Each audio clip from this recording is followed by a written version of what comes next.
Здравствуйте, друзья! В эфире Геоэнергетика Инфо. Максим Радайкин и сегодняшний мой собеседник Александр Фролов. Здравствуйте! Здравствуйте, здравствуйте. Россия и Украина не договорились. Транзит газа больше не будет осуществляться после 31 декабря 2024 года. На прямой линии Владимир Путин заявил, что транзита точно не будет, но «Газпром» это переживет. Как Европа будет обходить без газа из России и как «Газпром» переживет газовую разлуку с Европой? Александр, вам слово. Да, еще раз здравствуйте. Смотрите, во-первых, Владимир Владимирович высказался в том ключе, что контракта не будет. Ну, как бы уже точно не будет контракта, что, опять же, не означает, что не будет транзита, но, понятно, из его слов дальнейших подразумевалось, что если нет контракта, то «Газпром» это переживет действительно, что, значит, не будет прокачиваться газ. Мы уже неоднократно касались этой темы.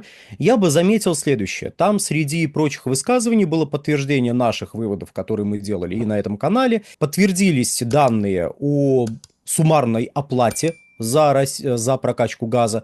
Президент сказал, что порядка 700-800 миллионов долларов платится за год за прокачку газа. Тут интересный момент заключается в чем?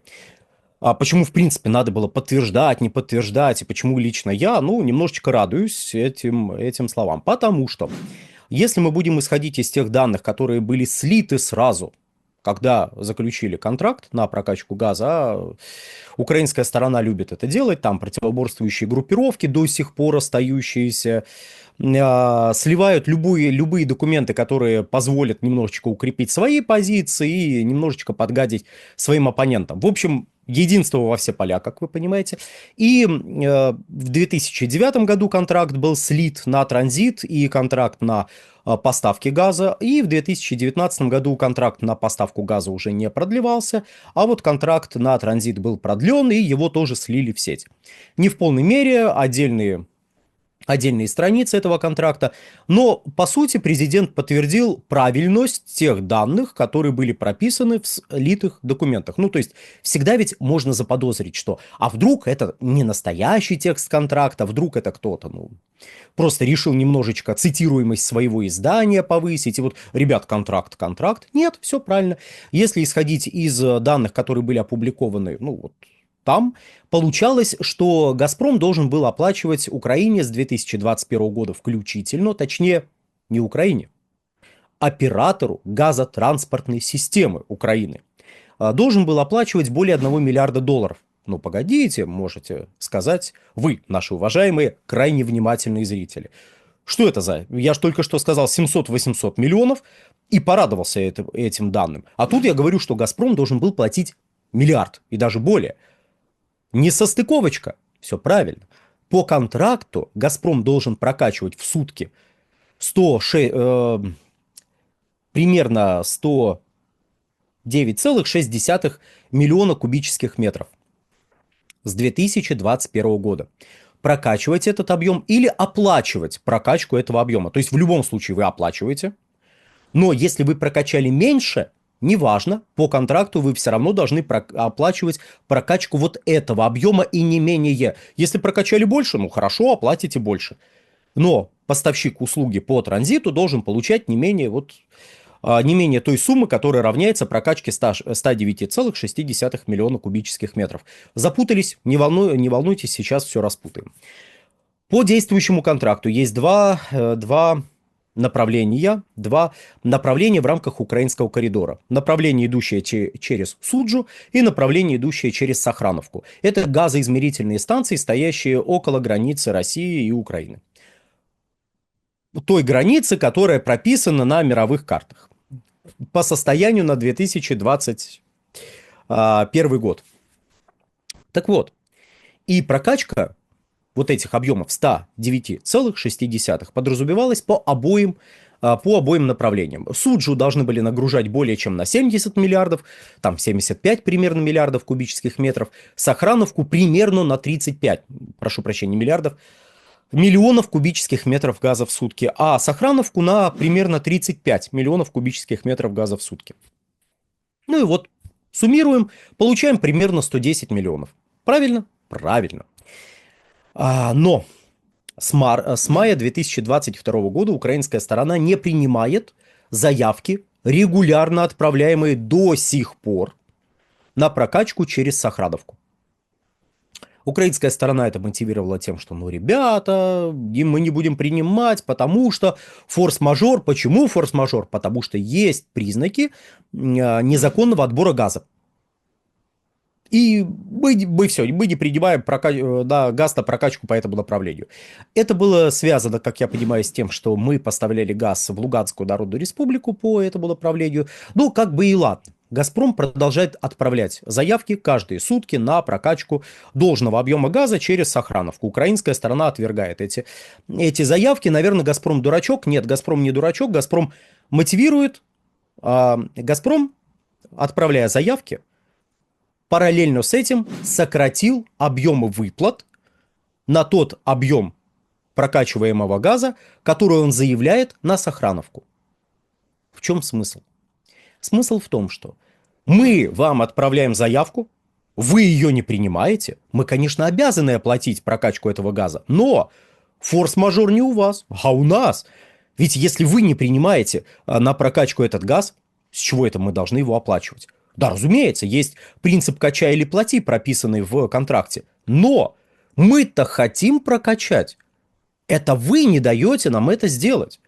Поэтому с какой стати мы будем вам что-то оплачивать? И объем платежей был сокращен как раз на вот эти примерно 35 миллионов кубических метров газа в сутки.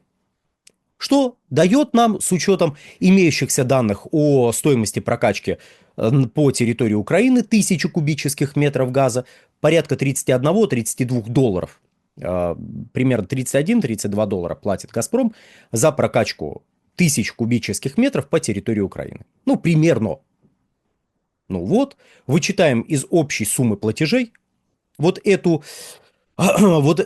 цену, прошу прощения, эту стоимость. И все, и «Газпром» говорит, ну все, мы будем тогда оплачивать только вот то, что должны прокачивать через Суджу. А тут, извините, это вы нам не даете, это не мы виноваты. Поэтому можете идти в суд, но мы считаем, что мы в своем праве. Вот. И фактически та сумма, которую озвучил президент, примерно равна тому объему, который должен был оплачивать «Газпром» по действующему контракту в адрес оператора газотранспортной системы Украины вот на протяжении периода с 2021 года включительно. С 2021 года по действующему контракту годовой объем прокачки газа сокращался с 65 до 40 миллиардов кубических метров. Еще раз, годовой. Но тарификация там велась не по году, а по суткам.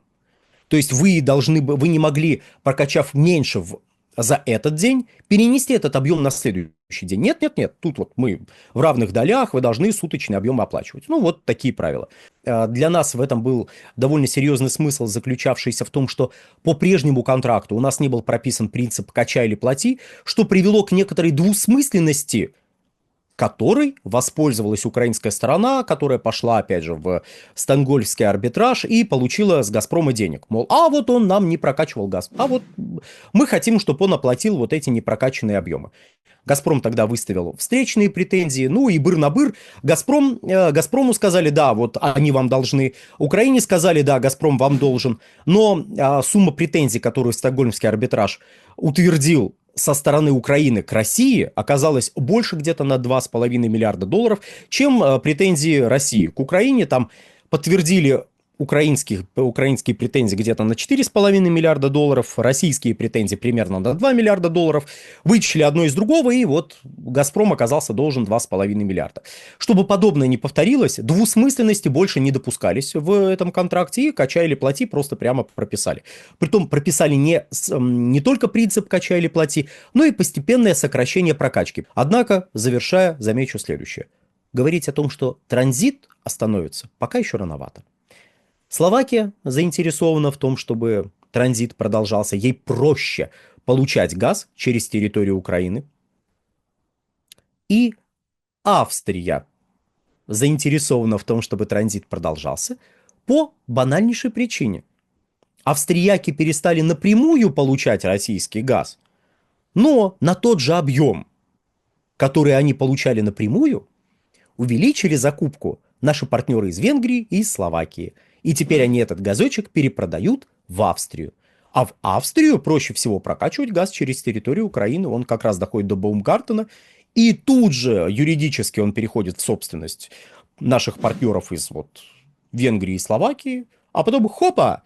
И компания ОМВ, отказавшаяся от покупок российского газа, точнее как, которые отказали в продаже российского газа, потому что, ну извините, вы по указу газа рубли мы не имеем права вам газ поставлять, извините, подвиньтесь. Вот она теперь покупает газочек российский у своих соседей. Что, в общем, неплохо, объемы поставок сохраняются. Интересно ли это нам?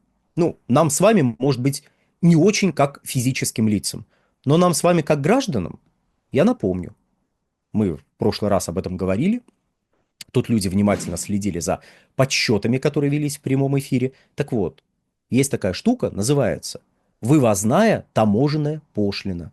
Вывозная таможенная пошлина платится при пересечении газом границы. И вот когда эта таможенная пошлина, и выплаченная таможенная пошлина идет в бюджет Российской Федерации, который надо наполнять. И если мы поставляем газ туда, то, значит, наполняется бюджет Российской Федерации на десятки миллиардов рублей. Нужно ли его наполнять? Вы не поверите. Нужно. Потому что если его не будут наполнять за счет поставок зарубежным потребителям, его будут наполнять за счет чего-то другого. Поэтому в этой ситуации есть не только пряник, ну то есть распределение бюджетных доходов, например, бюджетникам. Ну, то есть бюджетники откуда-то деньги получают? Из бюджета. А откуда они в бюджете? Не из тумбочки. Они в том числе за счет таможенных пошлин. Это пряник. А может быть кнут, когда, хопа, увеличатся какие-то другие налоги для компенсации вот этих выпадающих доходов. И бесконечно увеличивать налоги на «Газпром» ну, невозможно, потому что на него уже дополнительно нашлепку сделали в 600 миллиардов рублей. А до этого делали, это в год, а до этого сделали нашлепку за 3 месяца 2022 года в 1 триллион 200 миллиардов рублей. Там чуть больше, но знаете. Ну вот. Там тоже деньги не бесконечные, их тоже надо откуда-то брать. За счет, в первую очередь, поставок за рубеж, а не за счет внутреннего потребителя. Так, ну, как-то вот система работает вот таким образом. Поэтому, когда у нас, уважаемые наши зрители, бегут в комментарии и кричат, надо вообще прекратить поставки. Ну, хочется задать вопрос. А вы, уважаемые комментаторы, которые давайте прекратим поставки, вы лично готовы больше денег в качестве налогов выплачивать государству?